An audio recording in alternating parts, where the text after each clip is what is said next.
Lorsque Gideon croisa le regard de Ryze, il ne semblait pas la reconnaître, alors qu'elle, en revanche, elle savait exactement à qui elle avait affaire.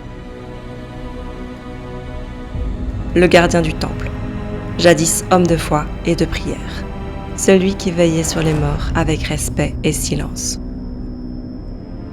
Mais aujourd'hui, le sanctuaire qu'il protégeait avait basculé, et lui avec. Il semblait être à l'origine du déchaînement de morts vivants qui rôdait autour du lieu autrefois sacré. Le Ragwen s'avança, la colère dans la voix, le cœur vibrant d'indignation. « Tu as brisé les règles, les rites. Tu profanes ce sanctuaire en alimentant la mort. » Gideon resta immobile, le regard voilé et le sourire amer. « Les dieux, murmura-t-il, ils ne répondent plus. Leurs promesses sont mortes. Ils m'ont abandonné comme ils ont abandonné cette terre. J'en suis le gardien. Alors, c'est à moi de les protéger contre les démons. » Il désigna du menton le gouffre béant, ce trou noir où les corps s'amoncelaient. Ce gouffre est une opportunité, une réponse, un don. Il a été offert pour lutter, pour survivre. Par qui? Il ne le précisait pas. Il nous invita à entrer dans la cabane.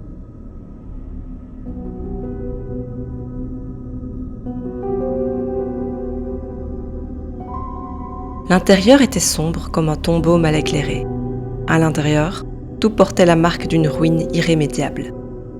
Meubles éventrés, tapis déchirés, pages de livres éparpillées ou réduites à des lambeaux carbonisés. Sur les murs, les symboles divins, jadis honorés, étaient désormais brisés, renversés. Certains rayés comme pour exorciser un mensonge ancien.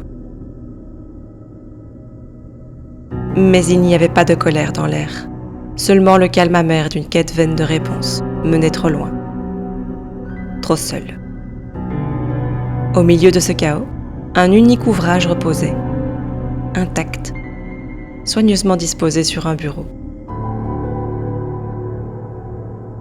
Gideon, assis, les yeux perdus dans le vide, prononça ces mots étranges. Les dieux. Des politiciens. Présents, puissants, mais muets. Ils ont vu la chute. Ils ont vu Elturel vaciller. Et ils ont choisi de ne rien faire. Son ton n'était pas celui de la haine, ni même celui de la colère. Il était celui de l'abandon incarné. Et nous le savions, en le regardant, que ce qui l'avait nourri autour du temple venait de ce silence divin.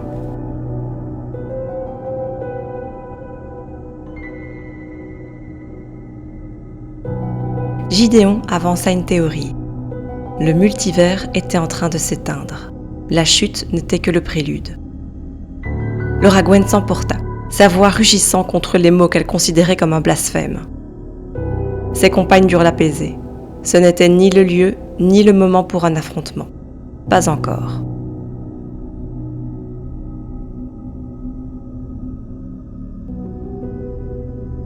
Le gardien poursuivit, le regard perdu dans ses souvenirs. Il affirma avoir reçu des révélations avant la chute. Des murmures lors d'une prière, une vision dans le noir. Selon lui, les diables, honnis et combattus, seraient en réalité depuis toujours les véritables protecteurs. Puis une figure céleste l'aurait visité durant ses recueillements, Zariel. Elle l'aurait guidé dans ses doutes. D'abord à travers des rêves, des silences, des frissons d'intuition. Et puis, lorsque le ciel d'Elturel s'était teinté de rouge, lorsque l'aube semblait saigner sur les murailles abandonnées, elle se révéla pleinement. Celle qui n'aurait jamais failli, mais qui aurait été trahie. D'après Gideon, c'est elle qui aurait dirigé les cavaliers d'Elturel dans une ultime retraite face aux démons. Elle aurait tenu parole jusqu'au bout, et c'est nous, les mortels, les fidèles, qui aurions rompu le serment.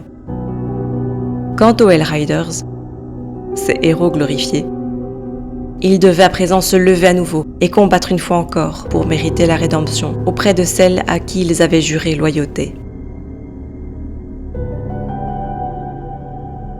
Rhys demanda si Zariel était à l'origine de la chute.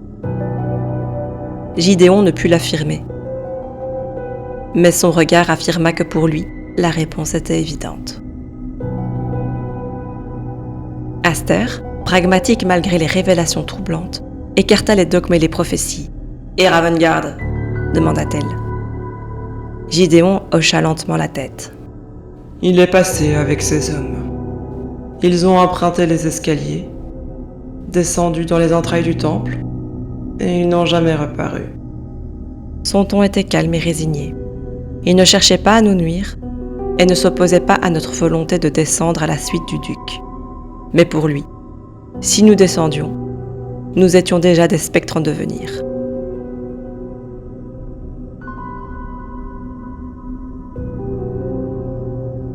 En traversant le temple, nous croisâmes les vestiges d'une foi oubliée. Le vitrail de la tendre projetait une lumière douce et dorée, comme si le soleil brillait encore derrière lui, alors que l'Avernus n'offrait que ténèbres. Un autre vitrail, représentant Torm, montrait un aume tendu à une dévote. Timfréal, voix posée mais vibrante, murmura que ce aume n'était pas qu'un artefact.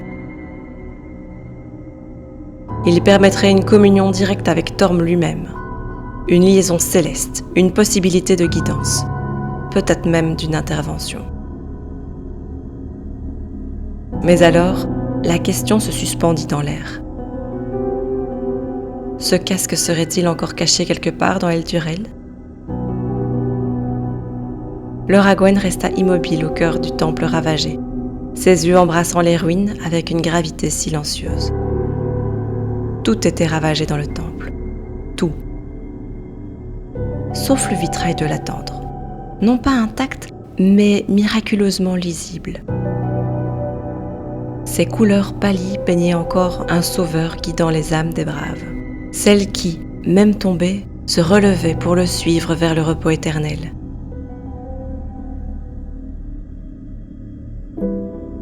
Devant ce dernier écho d'espoir, le Ragwen s'agenouilla et pria. Le temps sembla se suspendre alors qu'une silhouette se matérialisa.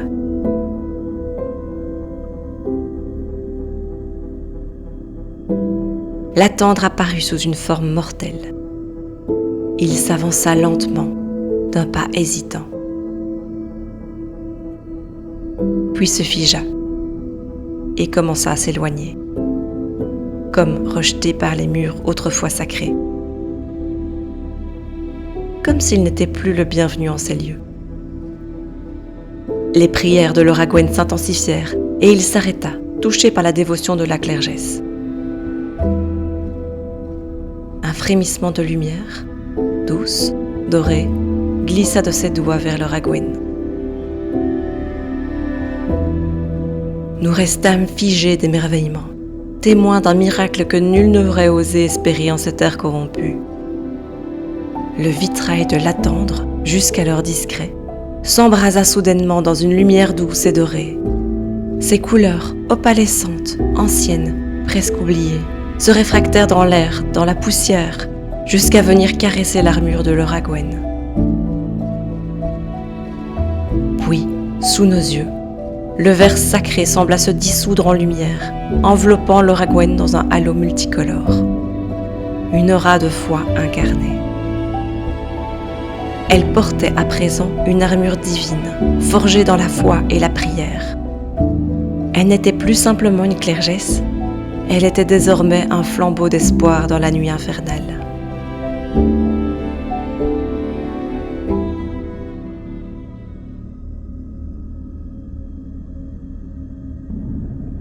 Alors que nous reprenions notre avancée vers l'entrée des profondeurs du temple, Aster s'arrêta brusquement. Derrière un rideau de tissu, deux silhouettes se détachaient, étranges, angulaires, couvertes de chitine pâle et de filaments sombres. des créatures insectoïdes. Ce n'étaient ni des diables, ni des démons, des neutres.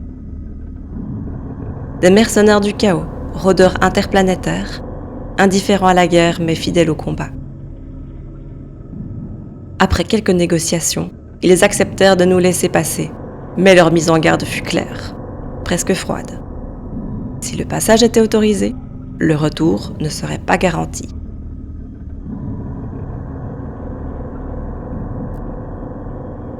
À peine avions-nous envisagé la descente vers les entrailles du temple que les profondeurs se mirent à vibrer, comme en réponse à notre décision. Un grondement sourd s'éleva, suivi d'un craquement humide. Un scorpion gigantesque, difforme, hérissé d'épines et de crochets, surgit dans un spasme de chitine. Sur son dos, accroché comme une impiété vivante, un dretch l'utilisait comme bélier. Le combat explosa, court, intense. Nos alliés insectoïdes réagirent avec une précision chirurgicale, comme s'ils avaient anticipé cette menace. Leurs lames fendirent l'air avec une netteté glaçante.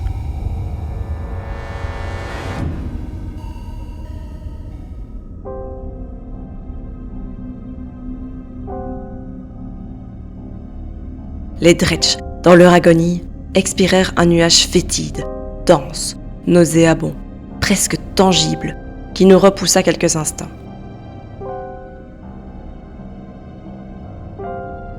Lorsque l'air se dissipa, ce ne fut pas le vide qui nous accueillit, mais la mémoire. Les traces des précédents affrontements étaient gravées dans la pierre, cicatrices profondes qui pulsaient encore d'une lueur écarlate, résidus d'essence démoniaque, comme si la roche elle-même saignait. Lames brisées, taches de sang séchées, glyphes à demi effacés. Tout disait une chose. D'autres avaient lutté pour remonter, et ils n'y étaient pas parvenus. Et là-bas, tout en bas, au cœur de ce gouffre où le monde ne semblait plus pouvoir respirer, Ravengard nous attendait.